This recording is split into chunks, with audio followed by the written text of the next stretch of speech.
Hello my physio friends, मेरा नाम doctor युगल है। मैं क्यों ये वीडियोस बनाता हूँ, क्यों मेरी इंटेंशन क्या है। एक पेशेंट आ रही है हमारे पास, 30 इयर्स ओल्ड है। तो इस कम्युनिकेशन गैप को अगर हमने ब्रिज कर दिया तो हमारी पेशेंट केयर एनहांस हो। तो it's a good idea to get a MRI done. ये बहुत ज़्यादा बॉदर कर रही है हमें भी और पेशेंट को भी। She is now getting frustrated.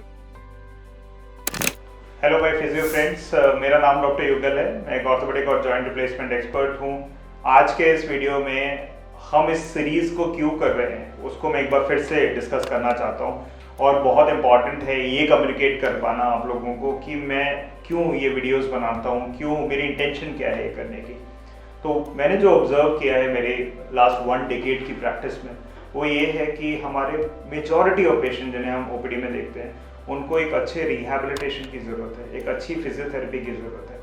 But जब मैं ये कह रहा होता हूँ कि उन्हें अच्छी फिजियोथेरेपी की ज़रूरत है, ये वाला कम्युनिकेशन मेरे पास से मेरे फिजियो तक जा रहा है कि नहीं, वो बहुत इंपॉर्टेंट है। तो इस कम्युनिकेशन गैप को अगर हमने ब्रिज कर दिया तो हमारी पेशेंट केयर एनहांस हो जाएगी। एक एग्जांपल से मैं आपको समझाता हूँ।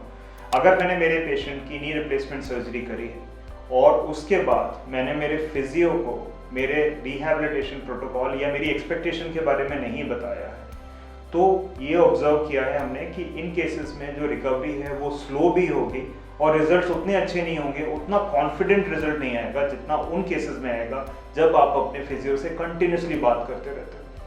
तो इन वीडियोस से, इस सीरीज से जो मेरी इंटेंशन है, वो जो जितने भी अपकमिंग फिजियोथेरेपिस्ट है, ये इवन जो एक्सपीरियंस फिजियोथेरेपिस्ट हैं, वो इस मैसेज को लें और इस कम्युनिकेशन को बेटर करने में खुद को एनहांस करें स्किल को, कि वो अपने ऑर्थोपेडिशियन से कैसे बेटर कनेक्ट कर सकते हैं। कौन से सवाल हैं जहाँ पे आप जाके एकदम फंस जाते हो कि इसका आंसर नहीं मिल रहा है मेरे को, बुक में भी इनका आंसर नहीं मिल रहा, तो उन छोटे छोटे क्वेश्चंस का अगर मैं आपको आंसर दे पाऊंगा तो मेरा जो एफर्ट है उस एफर्ट को मैं मटेरियलाइज कर पाऊंगा। तो आपसे कनेक्ट करना और आपकी जो क्वेरीज हैं उनको आंसर करते रहना मेरे लिए बहुत इंपॉर्टेंट है। तो आज के इस वीडियो में वापस लौटते हैं। आज जिस टॉपिक के बारे में हम बात करने वाले हैं वो है फ्रोजन शोल्डर या adhesive capsulitis of the shoulder. और एज यूजुअल डॉक्टर आस्था हमारे साथ है इस बारे में बात करने के लिए। हेलो डॉक्टर आस्था। हेलो डॉक्टर युगल। सो ठीक है, फ्रोजन शोल्डर है। एक पेशेंट आ रही है हमारे पास, 30 इयर्स ओल्ड है, डेस्क जॉब है उनकी। वो हमारे पास 1 महीने से आ रही हैं। Okay. उनके ट्रीटमेंट में हमने मोबिलाइजेशन किया है, मसल रिलीजेस किया है, IFT test for pain relief, ultrasonic to reduce the inflammation, exercises भी उनको बताए हैं। ठीक है, इनिशियली उनका रेंज काफ़ी कम था, लाइक एबडक्शन की बात करें तो टिल 30 डिग्री जा रहा था। ठीक है, तो वो भी इम्प्रूव हुआ है, 90 to 100 आ चुका है। बट अब क्या है कि वो उससे ज़्यादा नहीं जा रहा है, क्योंकि हमने सारा कुछ कर लिया है, उनका पेन भी कम हो गया है। बट ये जो चीज़ है 90 to 100 से ज़्यादा नहीं जा रहा है, ये बहुत ज़्यादा बॉदर कर रही है हमें भी और पेशेंट को भी। She is now getting frustrated कि ये क्यों नहीं हो रहा है। I totally understand. मेरे कुछ आपसे सवाल थे। आपके पेशेंट को डायबिटीज या थायराइड? हाँ, नहीं है। हमने इनिशियल टेस्ट करा लिया था। ये सारी वंडरफुल, बहुत जरूरी है वो करना। राइट, वो सब नॉर्मल है, वो सारी चीजें नॉर्मल। आपके एक्सरेज शोल्डर के नॉर्मल है, आई होप। तो दैट्स वेरी इंपॉर्टेंट। डॉक्टर आस्था ने बहुत इंपॉर्टेंट मैसेज दिया कि ये बेसिक इन्वेस्टिगेशन बहुत जरूरी है before you start treating the patient. जो कहावत थी कि आप अंधेरे में तीर चलाएंगे तो चांसेस इनकी गलत जगह पे लगेगा, इसलिए एक्सरेज बहुत इंपॉर्टेंट है आर्थराइटिस रूल आउट करने के लिए। डॉक्टर आस्था ने डायबिटीज और हाइपोथायराइडिज्म के लिए टेस्ट करके देख लिया, वो सारे नॉर्मल है। उसके बाद भी आप कह रहे हैं कि पेशेंट की रिकवरी उतनी सेटिस्फैक्ट्री नहीं है जितनी आप एक्सपेक्ट कर रहे थे। तो इन केसेस में क्या करें?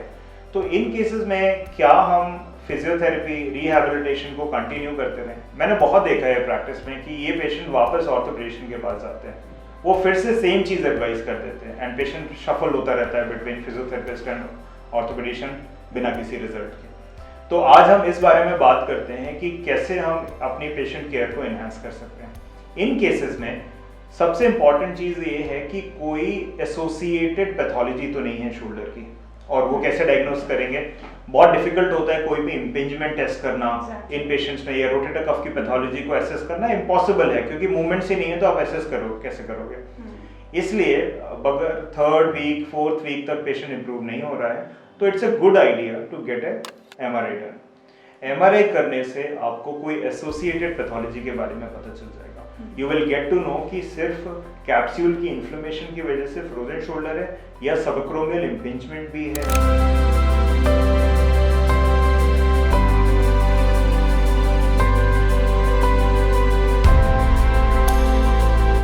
या पेशेंट को कोई लेब्रल टियर है या पेशेंट की कोई रोटेटर कफ की पैथोलॉजी है।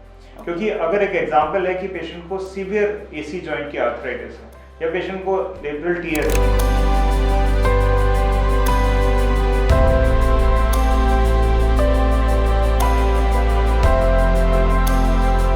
या पेशेंट को रोटेटर कफ टियर है, तो हमारे मोबिलाइजेशन से उतना इफेक्ट मिलेगा ही।